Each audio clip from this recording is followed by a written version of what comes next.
Hey, Howdy, hey. howdy, guys. How's it going? Welcome back. I'd like to welcome everybody aboard tonight on our next stream team. We appreciate you being here. And already got 60 folks on. Guys, it's hard to believe it's been really almost 3 years since we started doing these and still have a good time pretty much every Wednesday night. And we got a good crew that joins us. Well, I see some names that have joined us recently and some of the old timers. And it's just been a good time over the last nearly 3 years. But it's good to see you guys again. Glad to be here, Bruce. It's that wonderful time of year where I think everyone is feeling it. Everyone is really starting to feel the burn from the year. And as we all make plans to get our bees put away and to make plans for the spring and growth and things like that, I think a lot of folks, if we're honest, find ourselves in a tough spot to be in right now at this juncture in the beekeeping season. And just want to let everybody know, if you're in that spot, if you're feeling like you're between a rock and a hard place and you're feeling like you are burnt up and spent, and just there's an awful lot of us in the same boat, and we're going to talk about that tonight. Absolutely. And while we're waiting for folks to hop on, why don't we go around the horn here and see what's going on in your neck of the woods? Brian, why don't we start off with you? Here we go. I'm making sure that I'm not muted. Well, things are busy. I just was in the bees, oh gosh, 3 hours ago. And they are all looking good other than two. Um, they're the ones that were, you know, for some odd reason, the temperature's in the 80s and we're in a flow now. So they decide, they want to go through some queen stuff. But I just, today I thought, well, I'm not going to deal with that. So I combined over a colony and, just getting some things wrapped up. And moving towards the fall, that, what is it? The first day of fall is coming, what is it, Sunday? I think you're So, right. but things Man. things overall are looking pretty good. I'm happy from the signs that I saw. And Greg, I don't know how, like, you're in a different drought zone. And I apologize if you guys hear background noise. That's one of the printers doing its darn thing over there. But when I got into the hives today and I was combining one, I was shaking the bees out, and literally it looked exactly like the video that you played before, Bruce. When I shook a frame, it literally, you could just see the nectar just like a rain. Greg, Wow. it is, I don't know how it is down there, but up here there was, even in the burr comb between boxes, I saw nectar across the top of my frames. So yeah, and they're starting to even build comb. So it's good up here, and I think I looked, and we're not supposed to go down as far as lows. We're not supposed to dip below 50 until October 1st. We still have 80s. We still have, it's going to slowly go down. Then I think we've got 5 more days of 80s, but it's looking good. So I think from, like, the moves that I did, as far as the supplements and things like that, throwing in the strong microbials and just the different moves that I did, just how the beginning of my year went. I think the colonies are going to be looking good for 2025, but we'll see. That's some time off yet, and I know winter can deal whatever cards it wants to, but uh, I'm happy with how the yard is sitting. So Greg, how about you, man? I'm not liking it. I'm not liking this place that we're in. We are in a historic drought, literally the likes of which have never been seen since Ohio's recorded history, and going back to 1874. Our yards are now officially nestled in the worst case ratings, the D4s, and we're really seeing it here. It's actually I've never quite seen anything like this. It's weird because the goldenrod is in full bloom, and it's a ghost town. Like the bees aren't even on the goldenrod anywhere. And there are just, it's interesting. Going through the hives is, I don't want to say it's depressing, but you can see exactly how the livestock that are under our care, how they are directly reacting to the environment in which they're in. And it doesn't matter what size yard, it's the same story. What we're seeing is the larger colonies are the worst.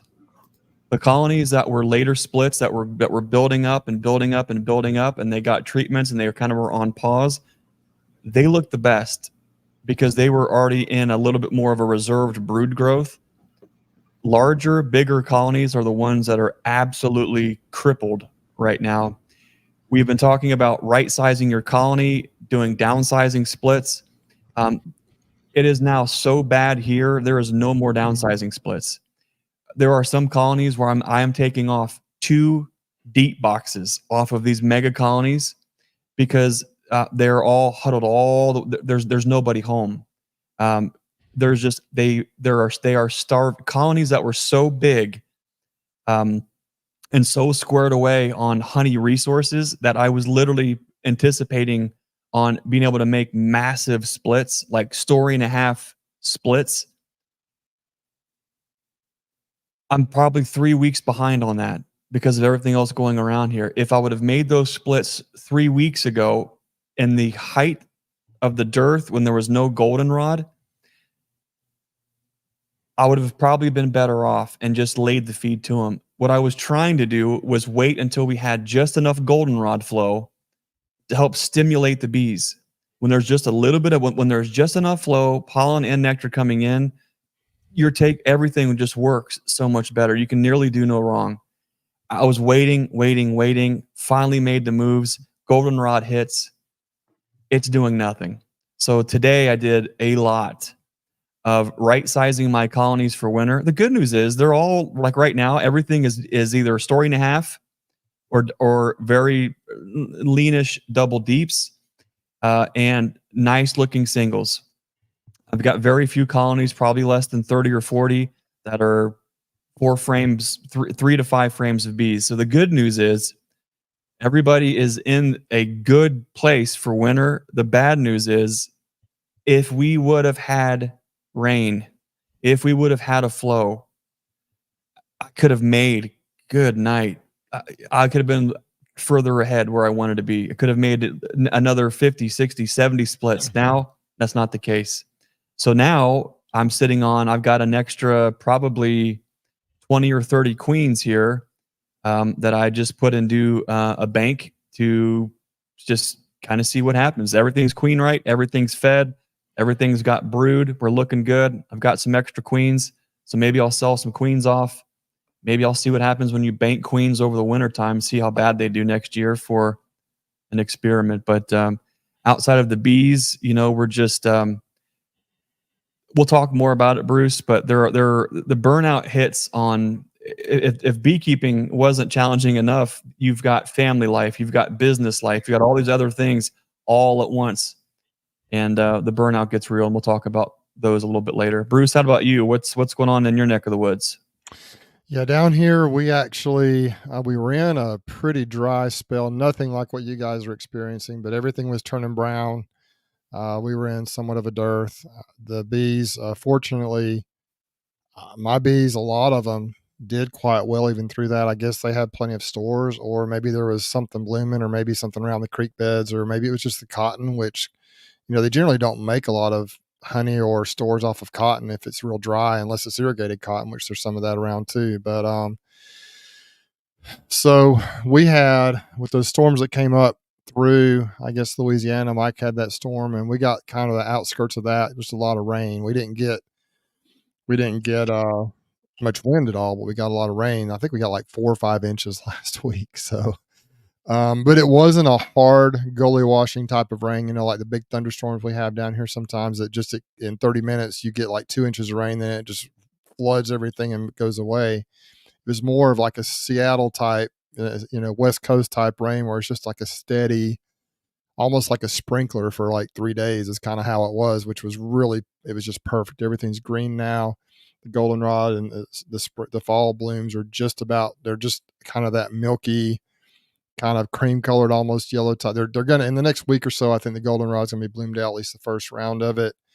And I don't know how much of a flow we're going to get off of it because we were really dry kind of last half of July and August. But, I talked a little bit about the splits I made using some Italian queens out of Hawaii.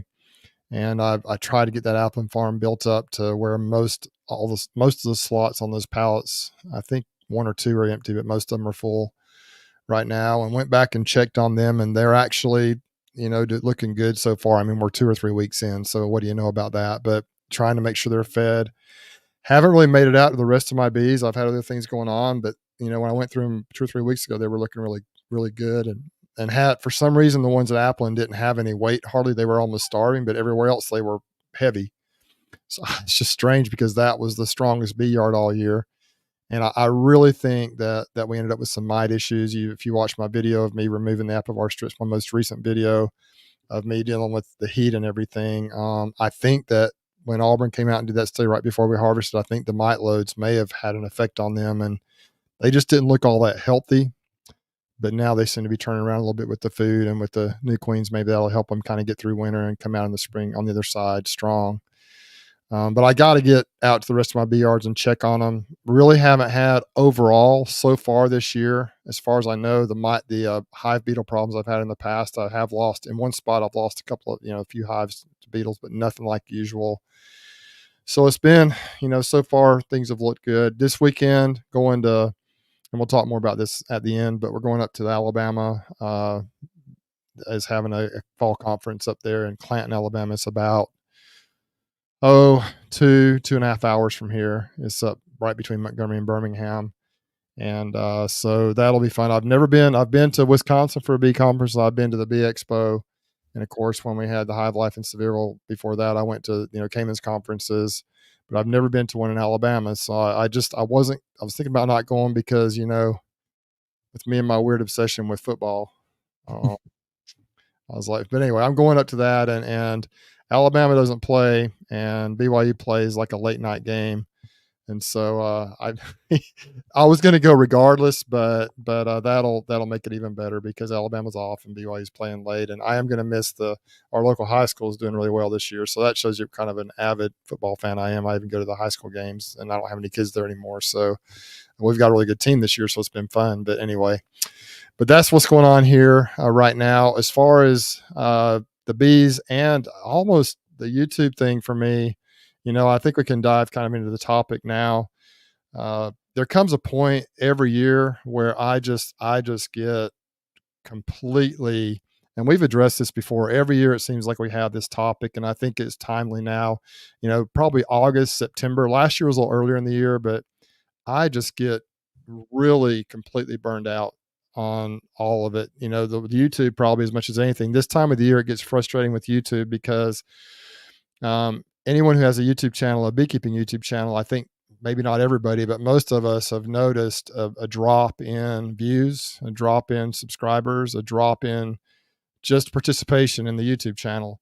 And as much work as I put in, and I know you guys do too as well, and most people out there that are serious about YouTube channels, it can be very discouraging when that happens. And so, the frequency of the videos has dropped a little bit. I haven't been in the bees as much, and I've done some things I just haven't filmed. Like I made all those splits, fall splits. I just didn't.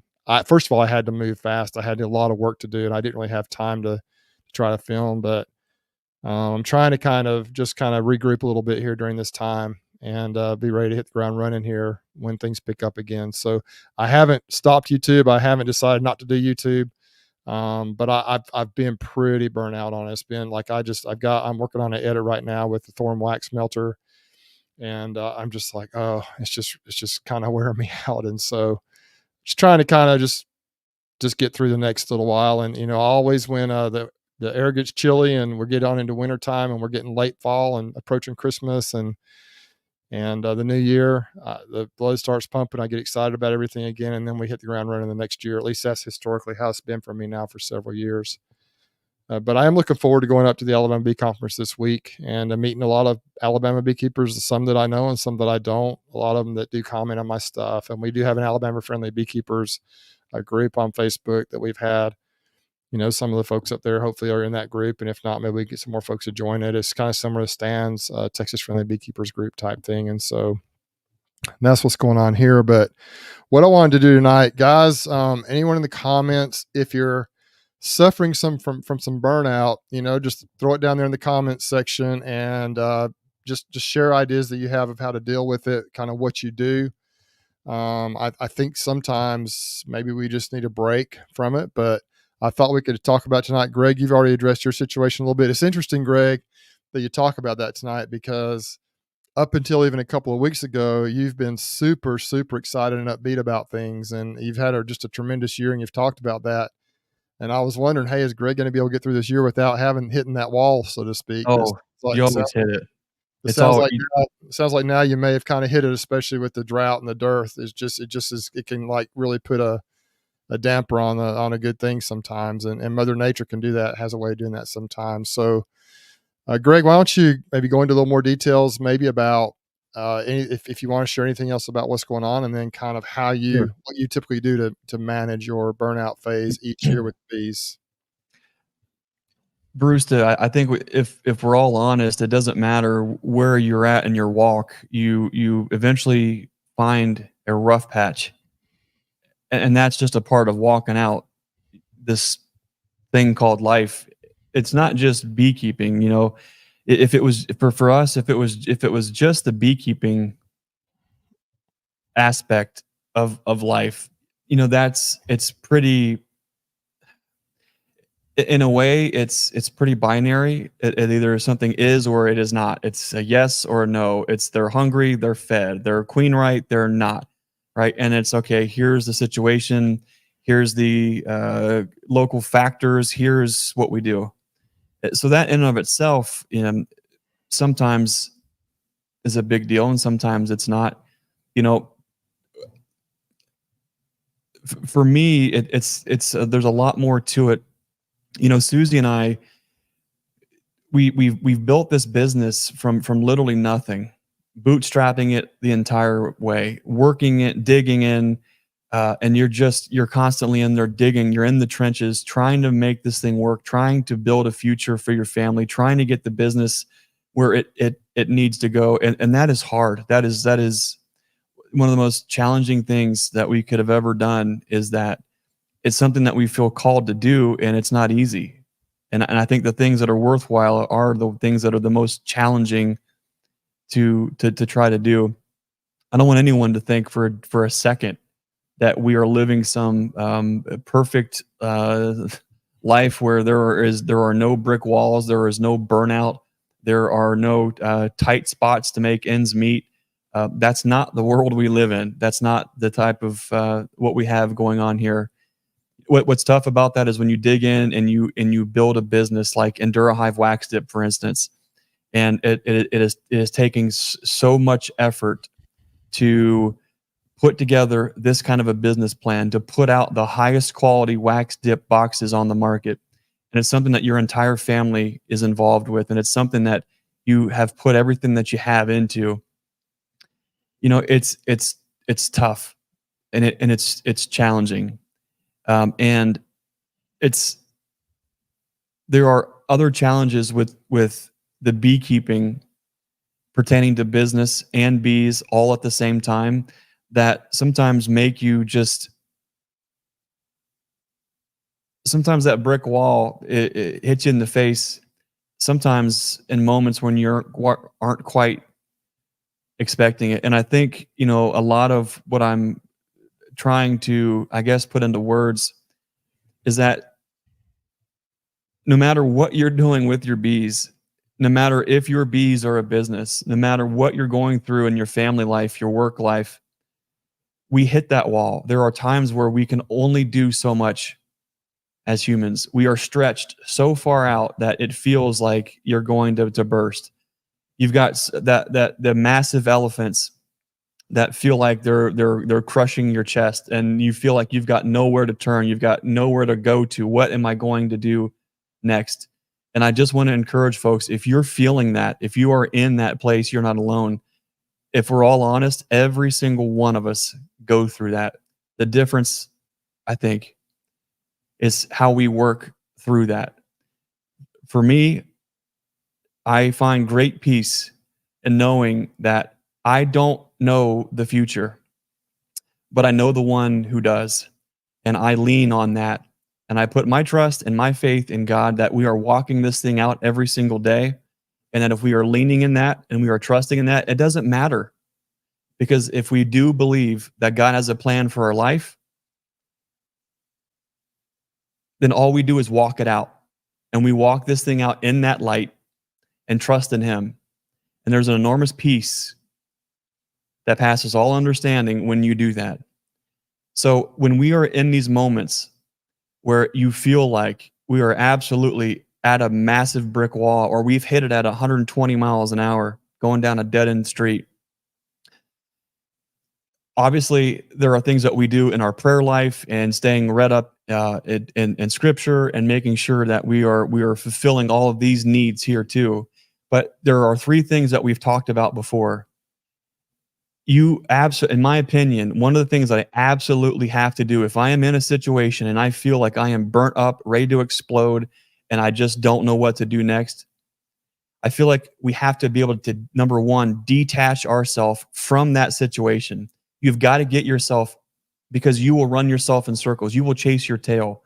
You will constantly be in a spot where you can't see the forest from the trees because you're constantly running in circles. And sometimes a lot of that is self-induced. You've got to be able to detach from that situation to where it's almost as though you're an outsider looking in at the situation first and foremost. It gives you the opportunity to, number two, reassess the situation. What is actually going on with as little bias, as little ego, as little pride, as little hurt feelings involved? Reassess that situation and try to see it for what it truly is. And that puts you into a place where you can, number three, re-engage with whatever the scenario or situation is. And so by detaching from that situation, reassessing what is going on, and then re-engaging, you're able to see things with fresh eyes, with a new plan. And guys, I can't tell you, there are times out here, no matter what it is, family, bee business, bees themselves, where you don't know what to do next. You don't feel like you have the answers. But by just taking the time to go for a drive, go for a walk, get away from that thing, it puts you into the place where you can detach, reassess, and then have the peace and the confidence to re-engage, knowing that, okay, here's what we're going to do next. That's what I do here a lot. We have to, because we can't afford to be stuck in this constant mental loop where it's a doomsday spiral of thinking and a doomsday spiral of action. None of us can afford to do that. That's what we do here, Bruce.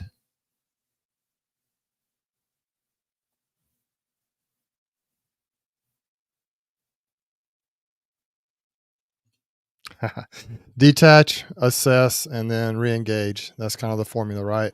Detach, reassess, re-engage. Brian, what do you do when you get, I mean, first of all, have you hit that stage at times, and what do you do to overcome it? Oh, yeah. Usually when I hit that, and I mean, like, I've been there, oh gosh, in the last month, I've been there. Um, you know, usually what I'll do is just take a step away. With everything going on like this summer, just, in the family and everything, it's just been busy, busy, busy. And, I think I went one point there was like 3 weeks in between videos that I even did, just because it's like I have the amount of time that I can put into the beekeeping is so minimal, and to compound it with bringing in a camera and having to talk just compounds the whole thing. Look at Greg laughing, and it complicates something that at times I don't need it to be complicated, because I need to just go over and do a couple things real quick and get it done. And it's like today when I went over, I actually, I put out a video, I think, 5 days ago. And I went over today just thinking, well, I'll film another video.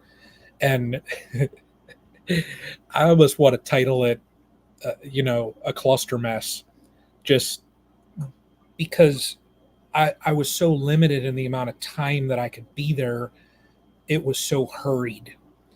And I know in certain things I didn't explain it. It's just you're ripping through stuff, doing what you have to do, and I just don't have a lot of time that I can sit over there. So, it just piles up and piles up and piles up. What I usually do also is every single year, I try, like the wife and I, we always try and take a trip. We've been like, prior to this year, there's times we'll take 2 trips a year just to kind of get away from things, uh, enjoy life a little bit, enjoy each other. Um, and I'm doing that here very, very, very soon. The wife and I are taking a little trip, but you have to do that, because if you do not refresh yourself, if you just work, work, work, work, work, and just compound things, and you make things complicated, and you just build up work, and you never take time to refresh the battery, you're going to be in deep trouble. You are deep trouble.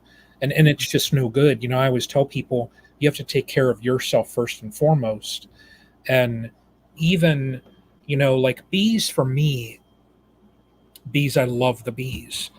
I still have my white chair over there, and I sit down and look at them. But there's times I just even need, a break from that white chair.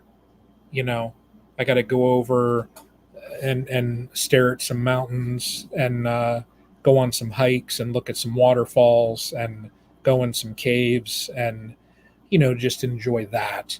It I think when you get away from the busyness of life, and like Ian says, busy is good, and it is good, um, but I think when you can get away and just enjoy different things out there, it's it just gives you kind of like an inner recharge, and when you come back from, even if you go on a trip like what we do, and we've taken some pretty good trips, to the Caribbean and all that, last year to the Smokies. Even when you take those busy trips, you come back and mentally you're refreshed. And that's being mentally refreshed, I think sometimes is 10 times more valuable than physically, just because if you are mentally drained, you're not going to function, and especially like this, and somebody like Greg, where you have a business and there's, 100 different things pulling at you even before noon. If mentally you're not there, everything's going to fall apart. It's almost like Jenga. The blocks are not going to be stacked. You're going to have one block get pulled, and there's not enough of a support system there, and the whole entire thing crumbles down. So that's usually what I do, is just, we always try and take that time where we can just kind of get away and just refresh ourselves, regroup. And it always works. It generally always works for me. Yeah, I think that's all very important, both of you guys. And I do agree. Greg, you said disengage, assess, and re-engage, but I do think we need to add a step in there, and Brian eloquently covered that, as far as just got to rest. It's Yeah. good as you're doing that, as you're disengaging, or you're pulling away for a little while. And it may not be able to be for a week or even 2, but maybe even a day or 2, just something to get away from it a little bit.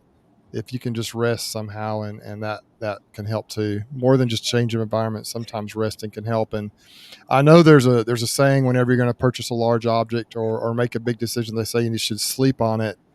And that's true for a reason. Number one, it helps you if you're more rested, if you've had time to think about it.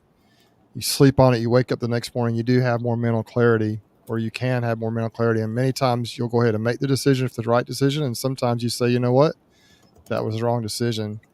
There's some pretty good comments here I wanted to show up here. The first one is a while back. Drew Jober said, last week I tried filling my diesel tank with hopes and dreams, but it didn't work. And that is true. I mean, hopes and dreams are good, but that's just where the plan starts. You've got to take action for it to work. We have Rebecca says, when you hit that wall, drop everything and go fishing.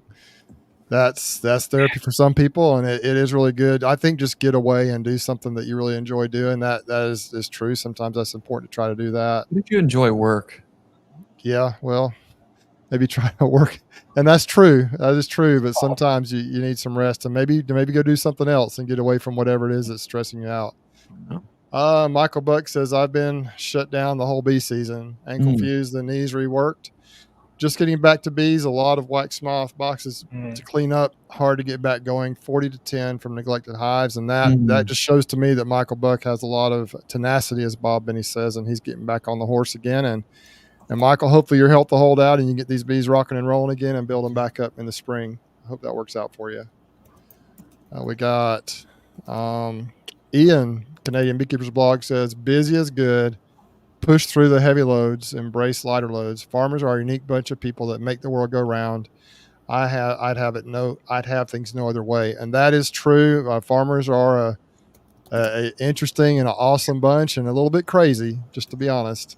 So I thought I'd share that. And that is true. Many times you do have to just push through it. When you got the heavy loads to come, like, Ian has his 10-day rule, and I think that applies not just in beekeeping, but any type of farming or endeavor you're in. You got to push through the difficult, hard times and the busy times. But then hopefully there is a time during the year where you can just pull back and just rest and a little bit and kind of regroup. So thanks for that comment, Ian. And then Corey Reed, I wanted to share this right here. Corey says, I relax on Wednesday evenings with the stream team to detox for one.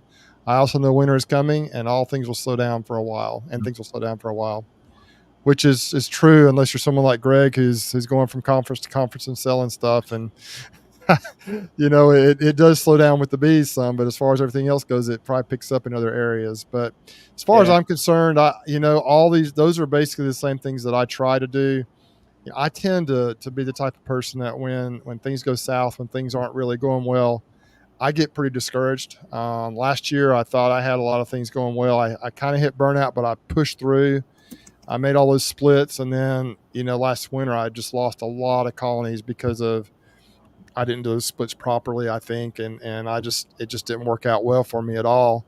And those late season splits. And so really discouraged, but this year has been better. And, I'll obviously, as you know, if you watch the channel, I don't mind working hard. I'm not type of worker that you guys are and that Ian is probably.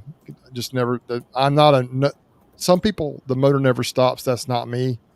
I can only do so much and then I just have to stop. And the older I get, the harder it is. But let me see. I need to get rid of that. Okay, there we are. But I think those are all really good things to do. And I hope that these things are things that everyone's trying to do.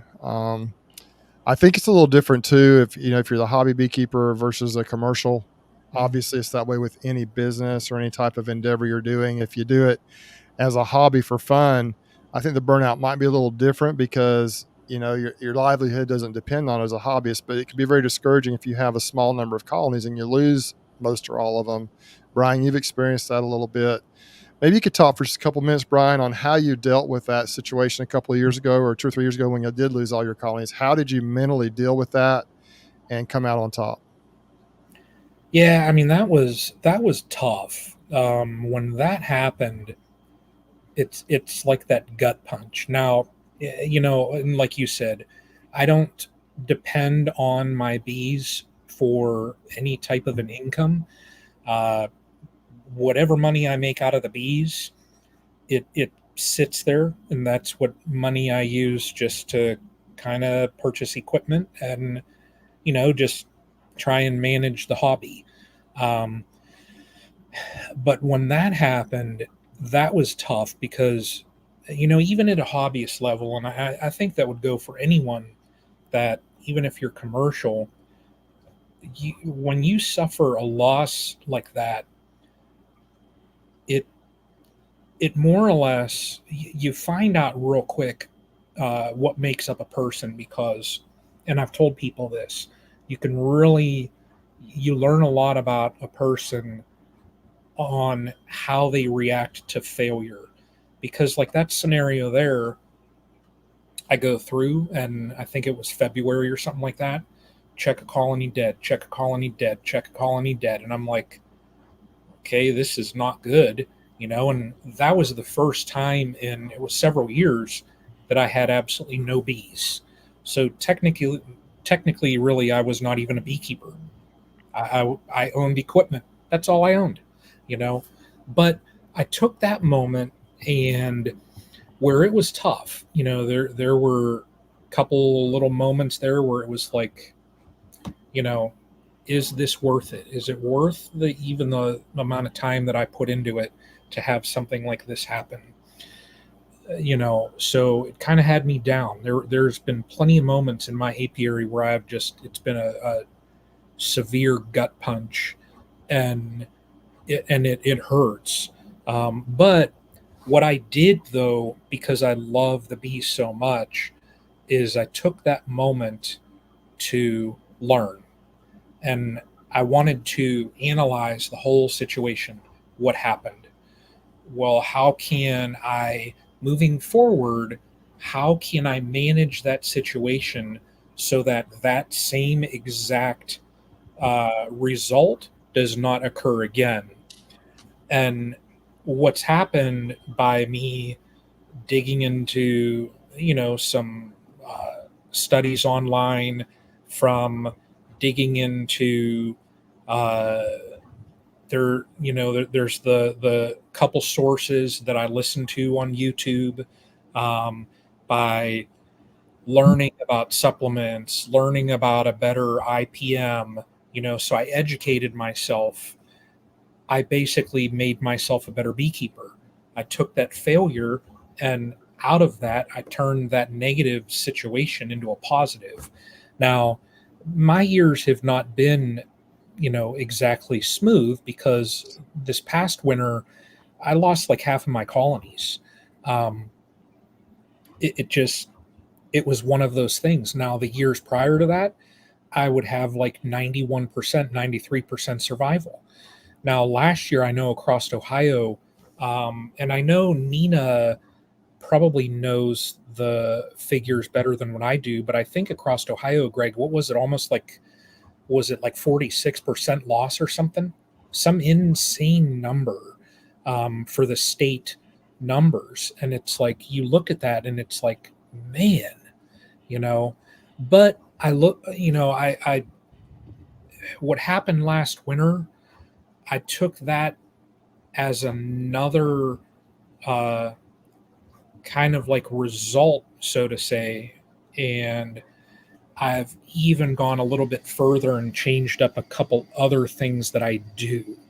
So I'm constantly wanting to take those moments of failure and analyze them and move forward so that I don't have the same exact result. And we've spoken about that also, where you keep doing the same exact thing and ending up with the same exact result, but you're wanting a different result.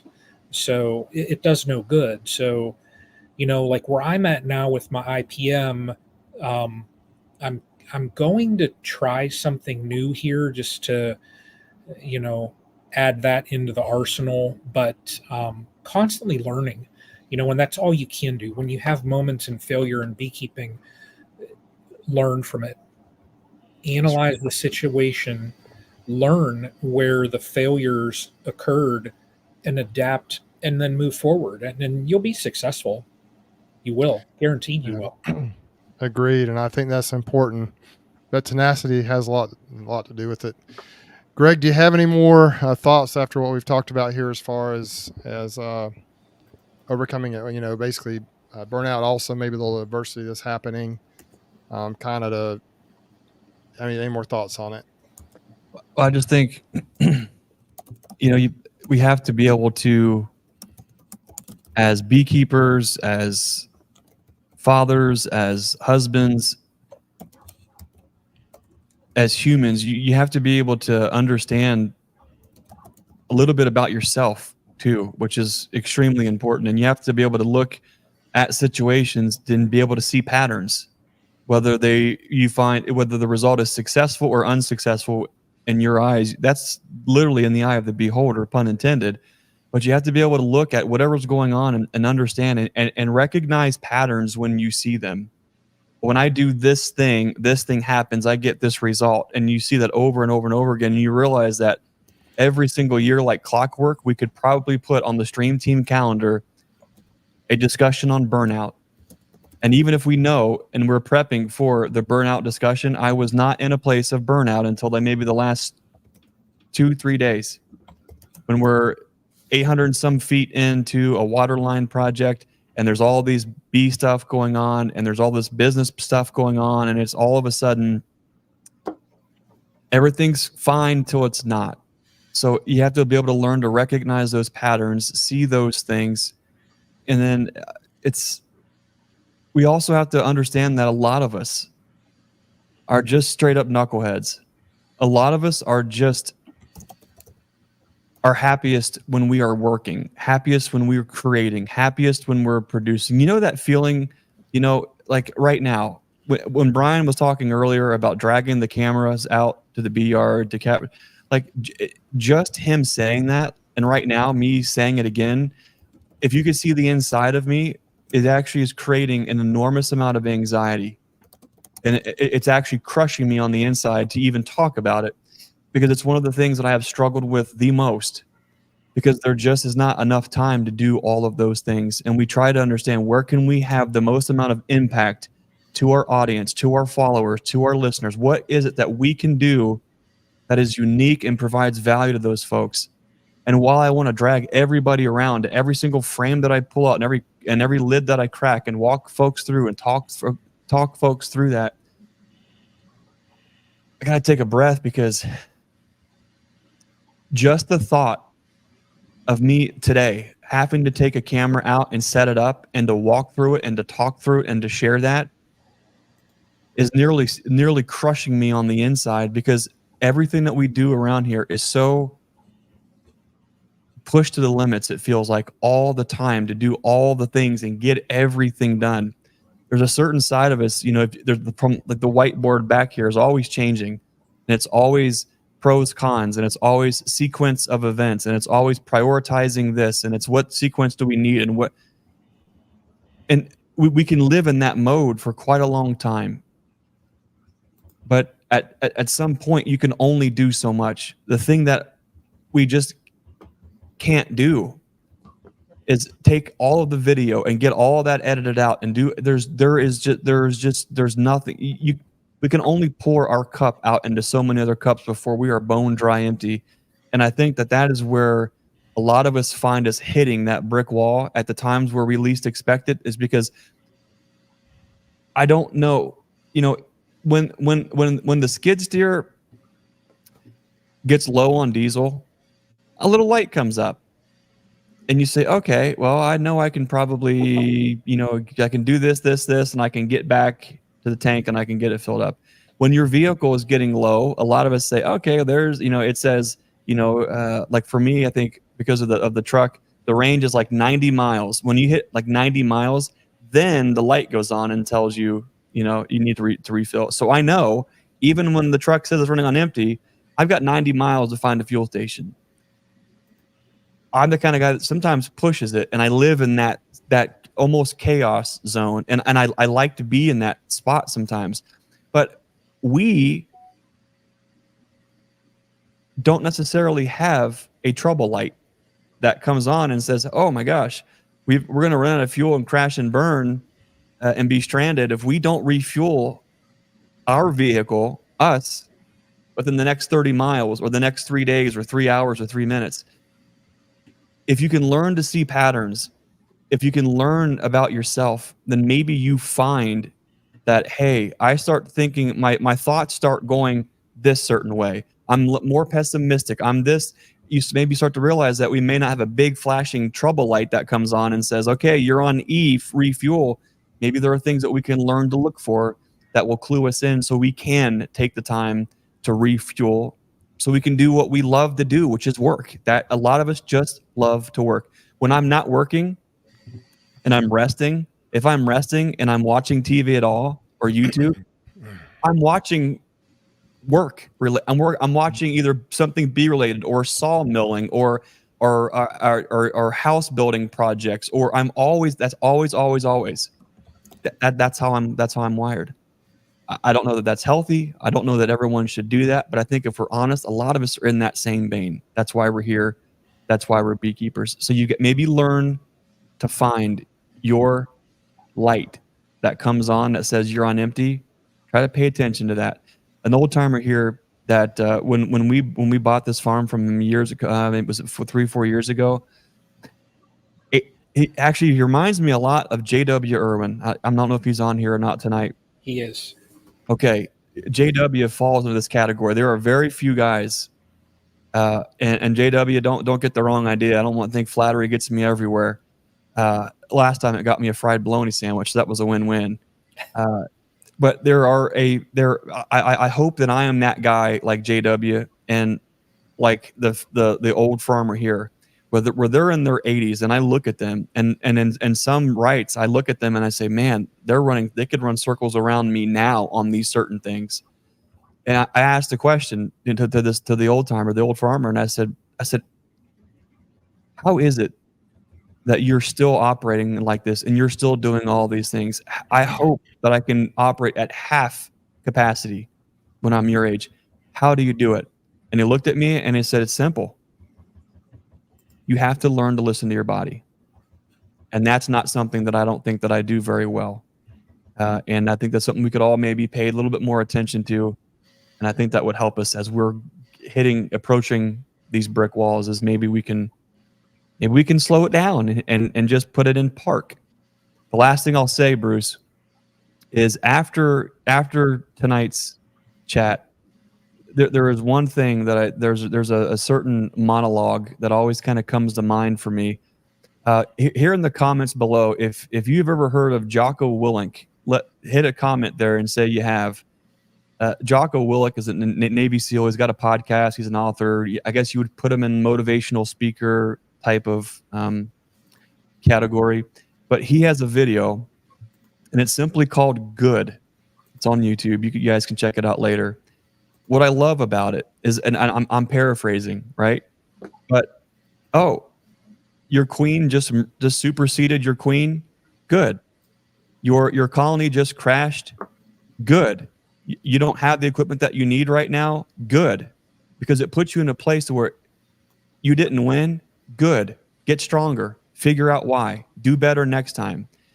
It's that kind of mentality that we always have got to take. What seems like a negative or seems like a net loss, we've got to look at it. We've got to find the silver lining.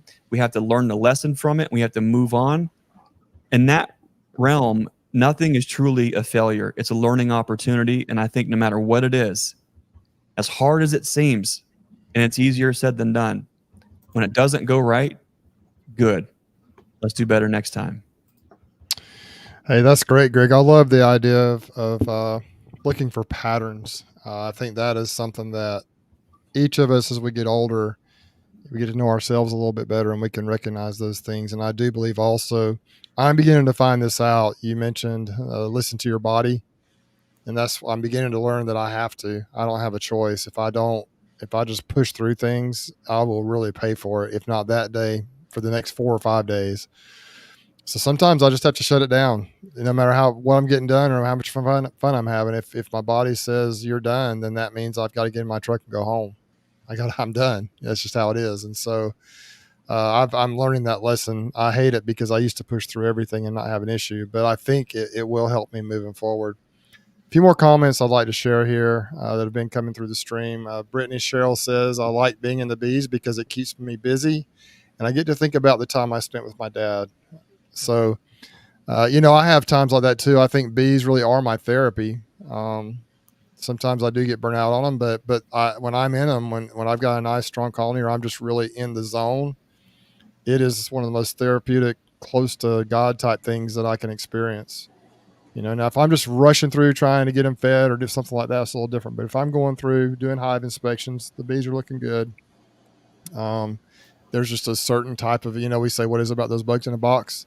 It's things like this. Everybody has their own emotional reason for doing it. Otherwise you probably wouldn't do it. Russell and Brad went back and forth a little bit here. Russell said that trip to town is a great way to get away for a bit before diving back into the big job. And Brad said that bee man at Faith Apiary said, yes, a break is good, but it's hard to break away from a process like that. And then Russell said, it is true. It is a consuming job. And so sometimes it's hard to break away. Sometimes just getting away from it for a little while helps and you have to do it, but it is difficult. Sometimes you just got to take that opportunity and do that.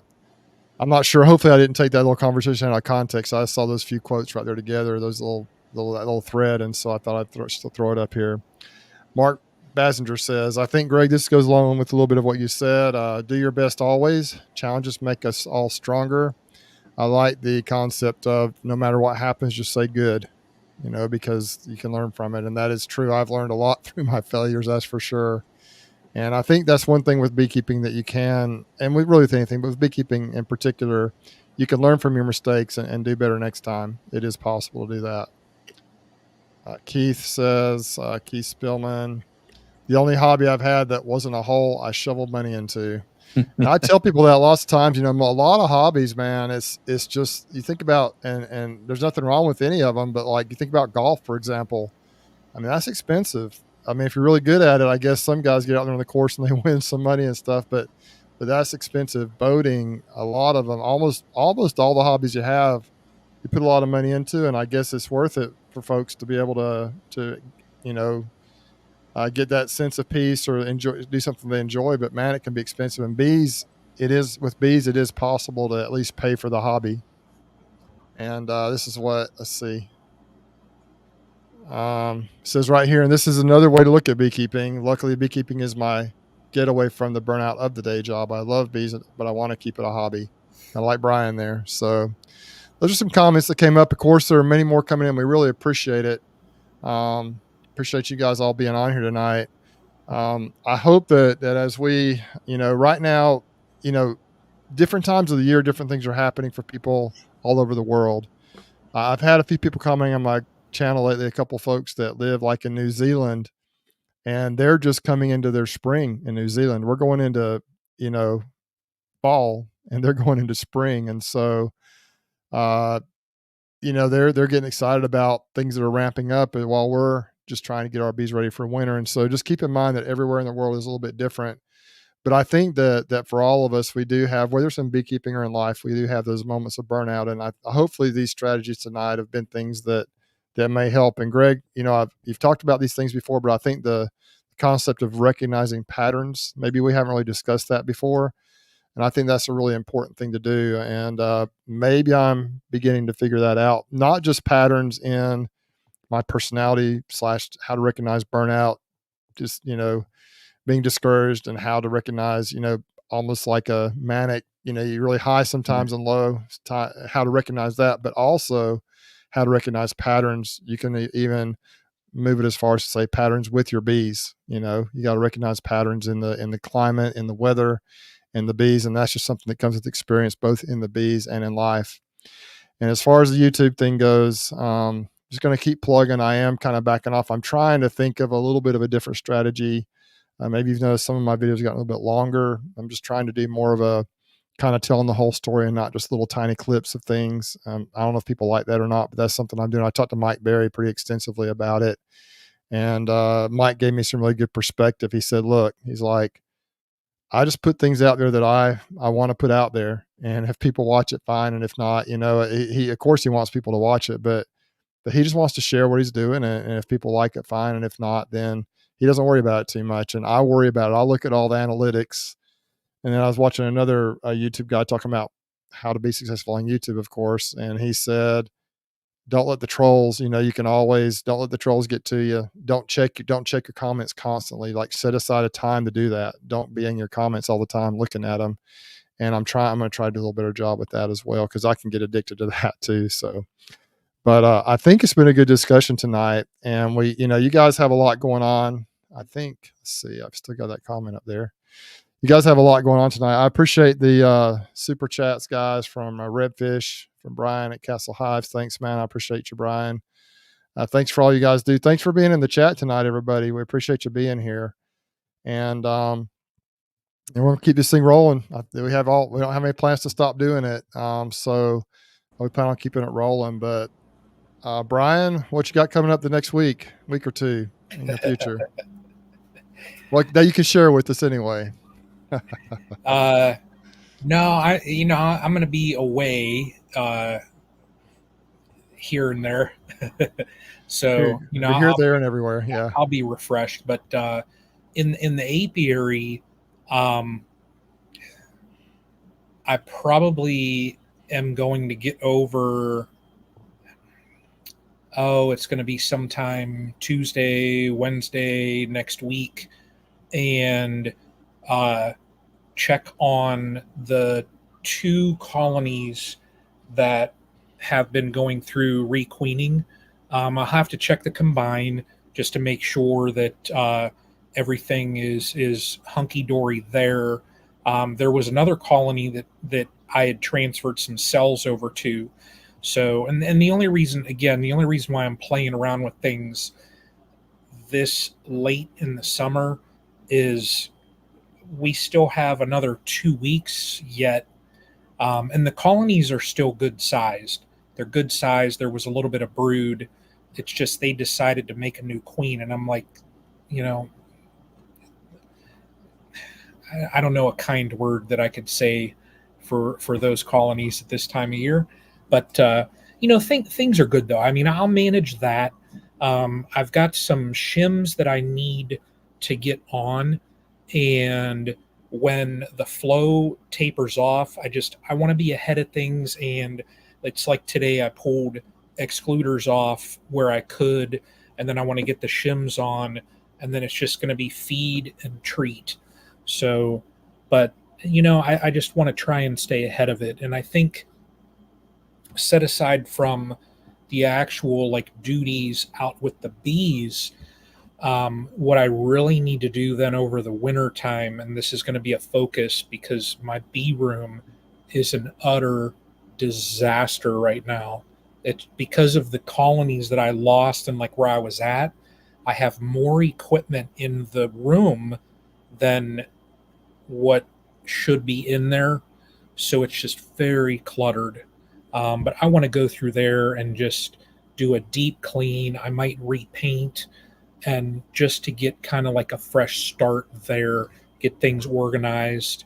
I did burn some stuff that was just old. I was looking at some old frames and went through and, took care of that stuff. It's I was looking at some old frames and it's they're broken. And I'm like, well, yeah, I could fix them, but that bonfire over there looks really nice too. So, but it's just going to be getting that kind of stuff done too. So, fun. So, yeah, I've got to keep feeding these bees. I made these late season splits. That's one thing I want to make sure I do, help them build up a little bit. We do. I mean, here we're still a ways from having anything even resembling clusters, bees not getting out and flying. We're still quite a ways. It was, I think, in the mid 80s today. Beautiful weather. Of course, I was in the hospital working, but it looked like a beautiful day outside. And so we still got a little time. I'm going to be feeding them. I'm going to, this weekend I'm going to be at the conference. Next weekend I plan on getting out and actually really looking at the weight of the colonies, cracking them open, checking them out. Of course, I'll feed the ones at Appleton Farm. But I want to just get a real kind of assessment of where they're at. And then not before long, I did all my treatments after honey pull with the Apivar, and those strips came off a few weeks ago. So I'm going to start checking for mites. I'm going to start maybe treating for mites, maybe doing some OAV treatments as things start to settle down a little bit, and just kind of moving into that winter mode. Got to make sure the bees are good and heavy and have plenty of food, and also going to be looking at hive beetle situations. So really now it's just true management, true maintenance of the hives. We're not doing a lot of manipulations as far as splits. We might do a few combines here or there, or take some boxes off, or manage space a little bit. Don't have a lot of actual bee work to do at this point in time. And so we're about to go into that little phase where it's still work, but it's not quite as crazy as what it is in the spring and summer. It's a little bit just a different type of work. So we really appreciate everyone being on here tonight. Thanks again for the super chats, guys. Jason, Bohemia Bees, thanks for that as well. We appreciate y'all being here tonight. We thanks everyone for coming on tonight and hanging out with us for a while. And Greg, you look tired, man.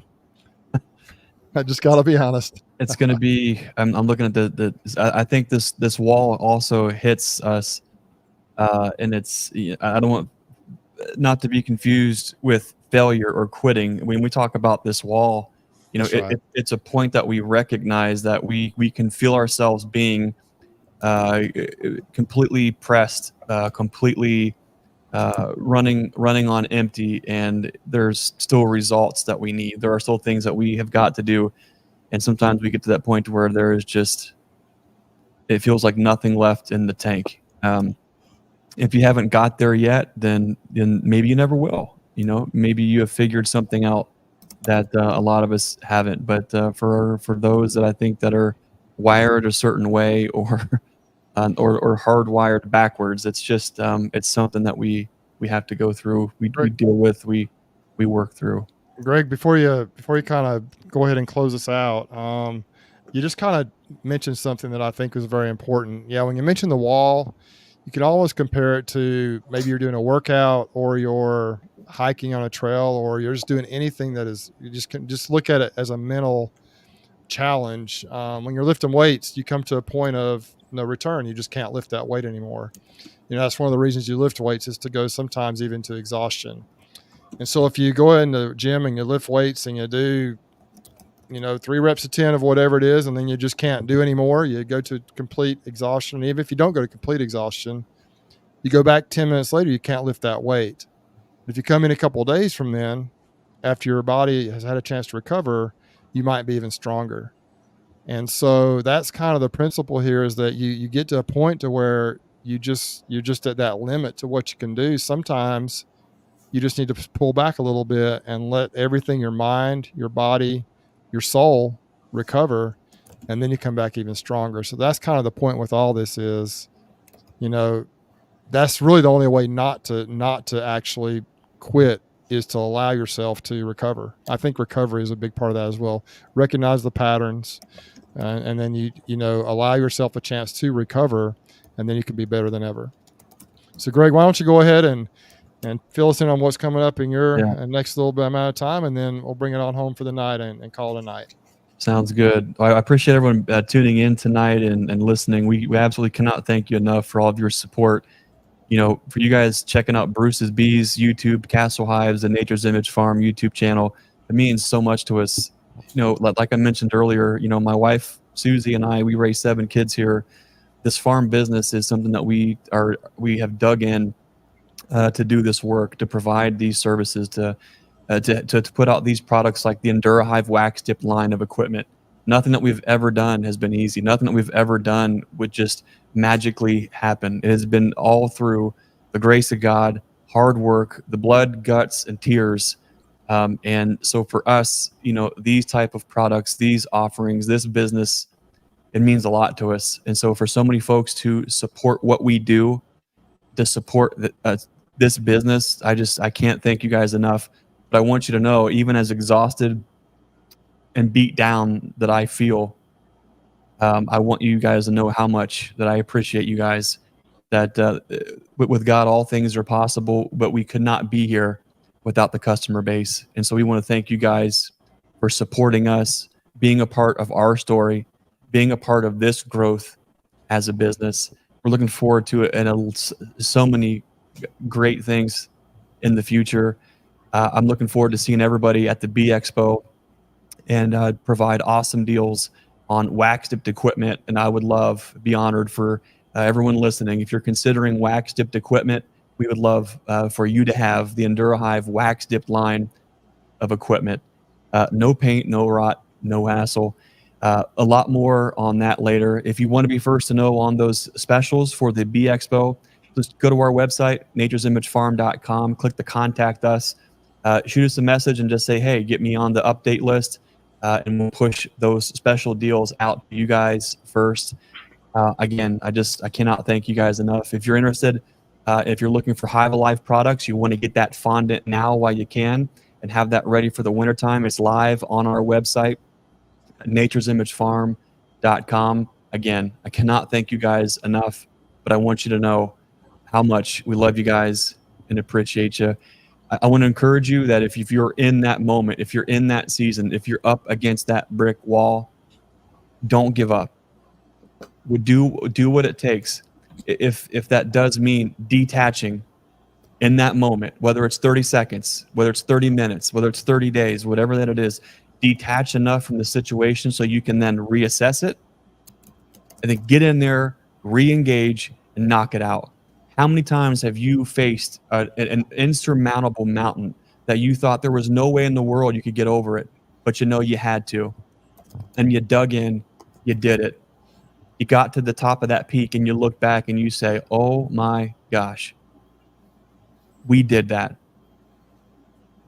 That's so important for us, not as beekeepers, but as humans, as fathers, as husbands. That's what this brick wall is about. Pushing through, getting to the top, hitting the summit, and saying, you know what? I did it. Because that is the strength and that is the encouragement that we need in those times when we're at the bottom of that valley and we're looking up and there's 14,000 feet that we know there is no choice but to hike it and to make it happen. I want to share this with you. Proverbs 3:5-6. Trust in the Lord with all thine heart and lean not unto thine own understanding. In all thy ways acknowledge him, and he shall direct thy paths. I want to thank you guys for spending your evening with the Stream Team Beekeeping Chat. As always, we want to remind you to be the lighthouse and be the change you want to see in this world. We'll see you next time. Thanks for watching.